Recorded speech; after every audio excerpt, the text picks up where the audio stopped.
ये भारत की महान और निडर वीरांगना रानी लक्ष्मीबाई के जीवन और उनके अदम्य साहस का एक त्वरित सारांश है। अब आप ही सोचिए, 1828 में वाराणसी में जन्मी एक साधारण सी बच्ची, जिसे सब प्यार से मनु बुलाते थे, वो आखिर ब्रिटिश साम्राज्य के लिए सबसे बड़ी चुनौती कैसे बन गई।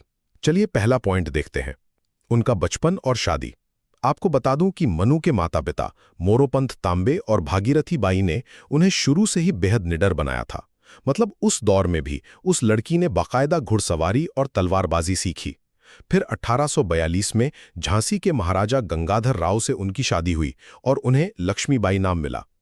दुर्भाग्य से जब उनके सगे बाटे का निधन हो गया तो उन्होंने दामोदर राव नाम के एक बच्चे को गोद ले लिया। अब आता है दूसरा पॉइंट, जो कि असली चुनौती थी। उस समय लॉर्ड डलहौजी ने एक अजीब सी डॉक्ट्रिन ऑफ लैप्स यानी राज्य हड़प नीति लागू कर दी।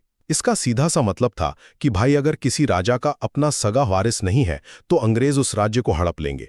इसी के तहत उन्होंने झांसी पर कब्जा करना चाहा, लेकिन रानी कहां डरने वाली थी।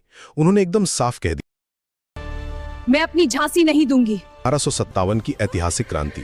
जरा उस दृश्य की कल्पना कीजिए, अपने दत्तक पुत्र को पीठ पर बांधकर घोड़े पर सवार होकर वो अंग्रेजों का भारी घेरा चीरती हुई निकल गई। 18 जून 1858 को ग्वालियर के पास कोटा की सराय में अंग्रेजों से लोहा लेते हुए महज 29 साल की उम्र में वो वीर गति को प्राप्त हुई। उनकी इसी गजब की बहादुरी पर सुभद्रा कुमारी चौहान ने लिखा था, खूब लड़ी मर्दानी, वो तो झांसी वाली रानी थी। सच में रानी लक्ष्मीबाई का ये महान बलिदान आज भी महिला सशक्तिकरण की एक बेहतरीन मिसाल है और इतिहास में उनका नाम हमेशा सुनहरे अक्षरों में दर्ज रहेगा।